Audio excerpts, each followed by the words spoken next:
जो लोग जज्बात में आके जिन्होंने वहाँ तोड़ फोड़ की उस बोर्ड के साथ एक कोई उन्होंने जो एम्बलम है उसके साथ वो उसके खिलाफ नहीं है, बल्कि जिस एम्बलम की इस वक्त जो एक हमारे मजहब में बुत परस्ती का जो के खिलाफ हमारा मजहब है, तो वो उसके खिलाफ लोग थे कि ये क्यों लगा वहाँ पर। कश्मीर से कन्याकुमारी तक लोगों में रोष है कि जिस व्यक्ति ने अखंड भारत का सपना देखा, पूरा भारत बनाया, भारत स्तंभ बनाया, अशोक चक्र बनाया, उस अशोक चक्र पर, अशोक के स्तंभ पर हमला कश्मीर में किया गया।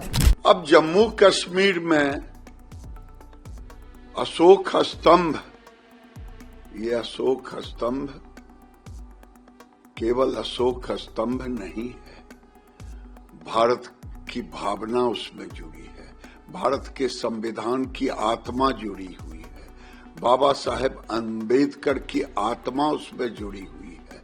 नमस्कार, मैं हूं शालिनी सिंह और आप देख रहे हैं दर्श न्यूज। जम्मू कश्मीर के श्रीनगर स्थित हजरत बल दरगाह में शुक्रवार को ईद ए मिलाद के मौके पर अशोक स्तंभ अंकित एक नवनिर्मित शिलापट को कुछ लोगों द्वारा तोड़ने की घटना सामने आई है। जुम्मे की नमाज के बाद भारी संख्या में लोग शिलापट के पास जमा हुए और वक्फ बोर्ड के खिलाफ नारेबाजी करने लगे। इसके बाद पत्थरबाजी की भी खबरें आई है, जिससे इलाके में तनाव फैल गया है। अब इस घटना ने राजनीतिक तूल पकड़ लिया है। भाजपा ने इसे लेकर इंडिया गठबंधन पर सीधा हमला बोला है। बिहार के डिप्टी सीएम सम्राट चौधरी ने इस घटना को बिहार का अपमान बताते हुए तीखी प्रतिक्रिया दी है। उन्होंने कहा कि केरल से कश्मीर तक इंडिया गठबंधन भारत की आत्मा पर वार कर रहा है। जिस सम्राट अशोक ने अखंड भारत का सपना देखा, जिसने देश को अशोक स्तंभ और अशोक चक्र दिया, आज उसी प्रतीक पर हमला किया जा रहा है। इस घटना पर कश्मीर के मुख्यमंत्री का बयान शर्मनाक है और इससे देश की एकता को ठेस पहुंची है। सम्राट चौधरी ने बिहार को बार बार अपमानित किए जाने पर चिंता जताते हुए कहा कि भाजपा सरकार, खासकर मुख्यमंत्री नीतीश कुमार, महिलाओं को जो सम्मान और सौगातें दे रही हैं, वह विपक्ष की आंखों में खटक रहा है। उन्होंने आगे क्या कुछ कहा, सुनिए।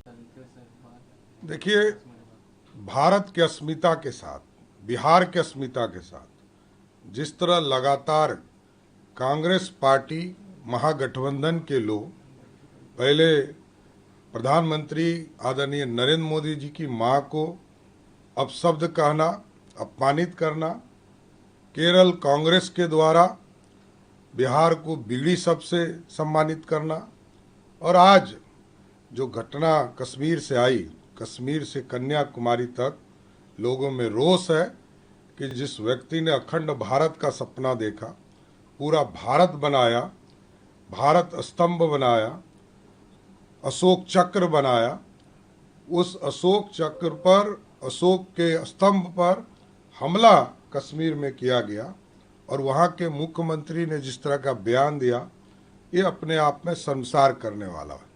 भारत बचेगा तभी तो कांग्रेस पार्टी, नेशनल कॉन्फ्रेंस राजद रहेगी। भारत के ही अस्मिता पे सवाल उठा दिया।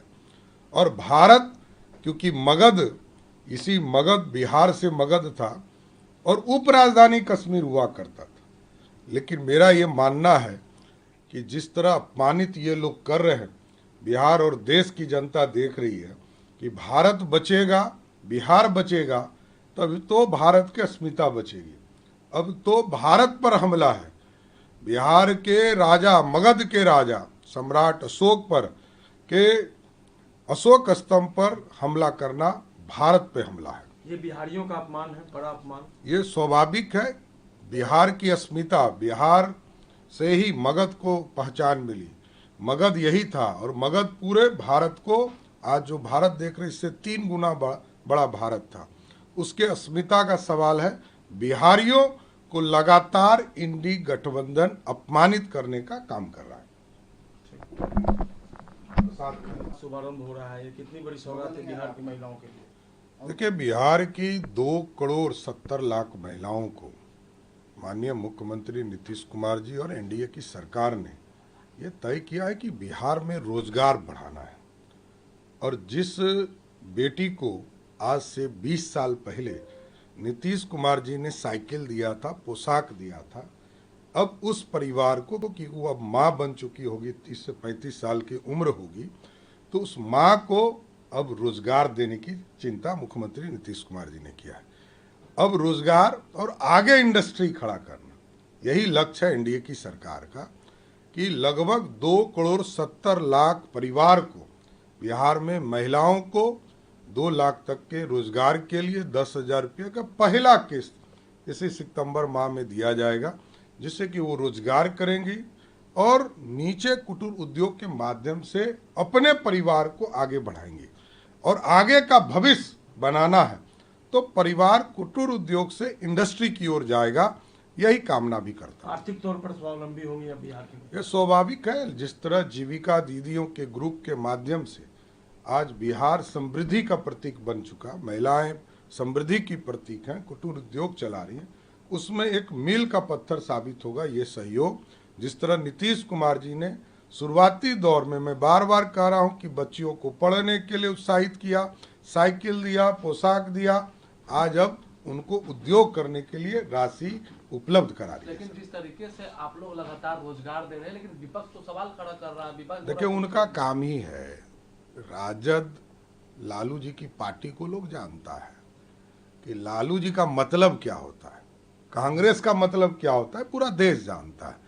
इसलिए बिहार की जनता सब जानती है कि किसने 15 साल तक हमको लूटा है और उसके पहले 40 वर्ष तक किसने भारत को लूटा है।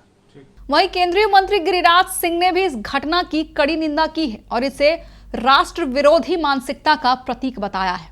और राहुल गांधी पर निशाना साधते हुए उन्होंने क्या कुछ कहा, सुनिए। कि मैं कांग्रेस और तेजस्वी यादव जी से पूछना चाहता हूं, बिहार को कितना अपमानित करोगे, बिहार को कितनी गालियां दोगे?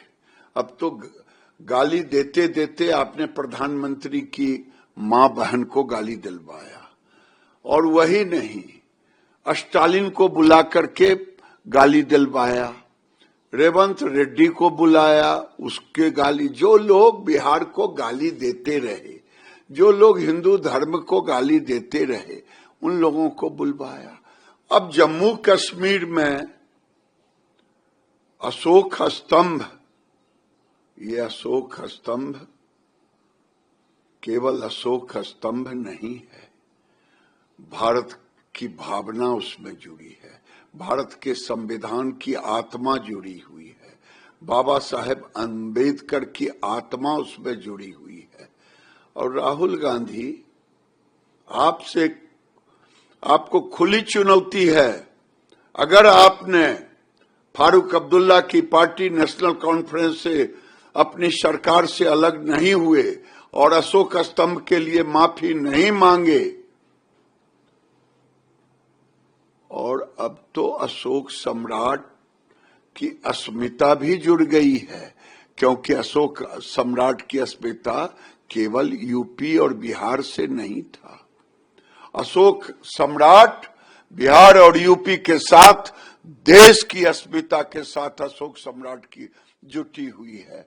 कितनी गाली दोगे? आपने हाइड्रोजन बम कहा, जाके बीड़ी बम छोड़ दिया केरल से, और ये बीड़ी बम यानी बिहारियों की तुलना बीड़ी से करेंगे? बीड़ी से लेकर के अशोक सम्राट तक, रेवंत रेड्डी से लेकर के स्टालिन तक कितना अपमानित करेंगे अगर आपने तेजस्वी यादव और राहुल गांधी माफी नहीं मांगा और फारूक अब्दुल्ला की पार्टी से, सरकार से इस्तीफा नहीं दिया, इसका अंजाम भुगतना पड़ेगा। इंडिया अलायंस का कोई भी बात खुल नहीं रही इस मुद्दे को। मैं तो यही कह रहा हूं, राहुल गांधी इंडी गठबंधन के नेता अपने को कहते हैं, ममता बनर्जी की जुबान नहीं खुलेगी, लेकिन बांग्लादेशियों के लिए ममता बनर्जी की जुबान खुलेगी। उद्धव ठाकरे से लेकर के सारे लोग की जुबान बंद है, कम्युनिस्ट सबकी जुबान बंद है। और तो और हजरते इमाम राहुल गांधी की जुबान बंद है।